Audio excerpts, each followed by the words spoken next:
Hello techies, welcome to IT Tech Solution. Today in this learning series of PySpark, we will see some of the important functions such as group by, and then we will also see how we can get we can do some aggregate functions such as average, min and max to get the required value from any column. So I will just create a Spark session, and here I'm creating a data frame, and I'm just giving the data frame names, the rows as the fruit names and their properties. And then in this two of the columns is numeric. I will use these two columns to get the average, min and max, and we can see how we can aggregate these values and also how we can group by on any of the properties of these fruits. So let's just create this data frame.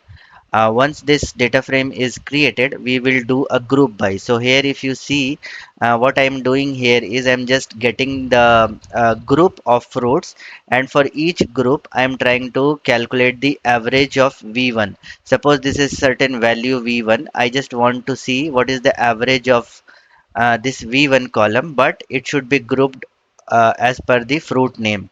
So let's just run this. So what I'm doing is df.group by color. So I am just grouping based on color all the fruits which are red in color. I want to categorize it into a group, and then I just want to have an average of this. So this you can relate with the real world data, such as if there are multiple employees in a company, right? And many of the employees will be part of the same department, and then in the given department I want to get the maximum salary that is given in that department. So something similar, I am just for demo I'm taking the easy data here, but very well we can apply this to the real world data as well.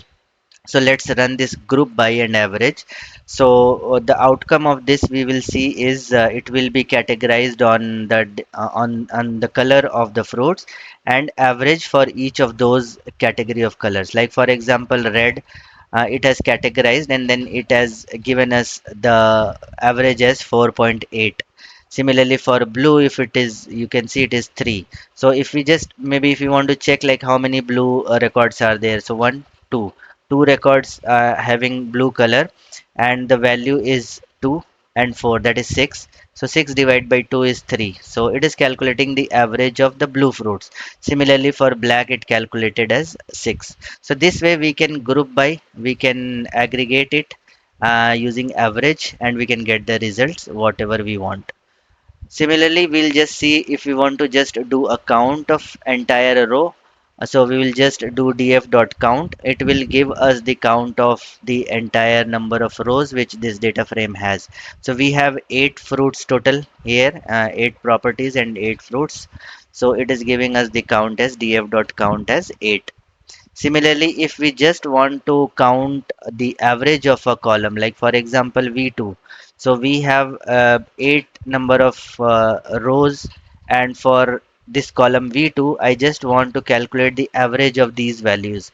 So for that we have to just import the function from PySpark.sql, and using this function we will do the average, min and max. Okay, so this is the default function which we can download, which we can import from PySpark.sql, and then we will use .agg function, so aggregate function with all these average, min and max are aggregate functions, so we'll be using .agg, and out of aggregate function we want to use function .average. Okay, so that is why f.avg, and then on which column I want to do this average, I am just giving that, and then I'm giving as show.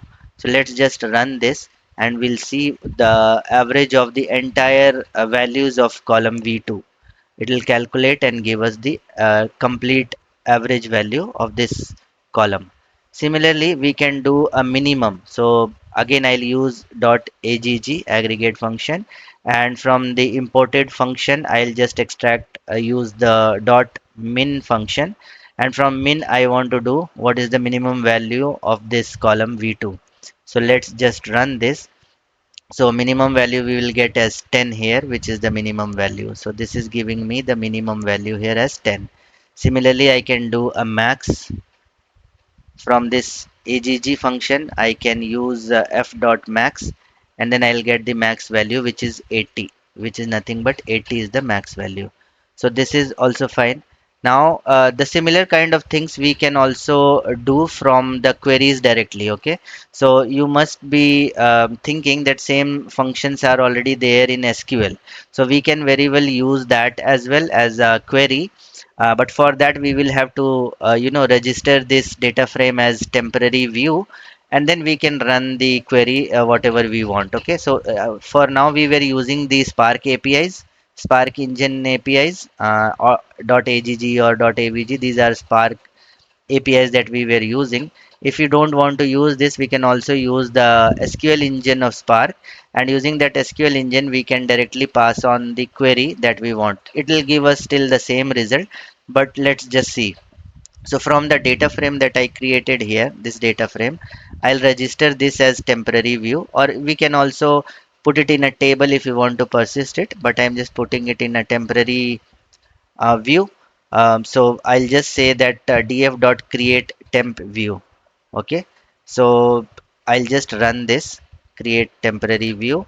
So in the backend it will create a temporary view called as fruits, and then I can query this view as a normal SQL statement. So spark.sql and select star from fruits. Let's see what all things we get into this view. It should be similar to the data frame that we had created. So you can see it is giving us the same result, but this time it is fetching from the view. Okay, now we can run any operations on this view as, and we'll get the same results. Like for example, if we just want to run average on v2, so I'll simply say select average of v2 from fruit. So from this view that we just now created, I'll just select the average of v2 column, and we will get same 45.0 here as well. Let's just see same result we are getting. Similarly, if we do min or max, right, we'll still get the same result. So either way we can do, as whatever is the scenario or whatever is the comfortable, we are comfortable with, we can use that. We'll still get the same result. So this is all about using group by and then using the aggregate functions.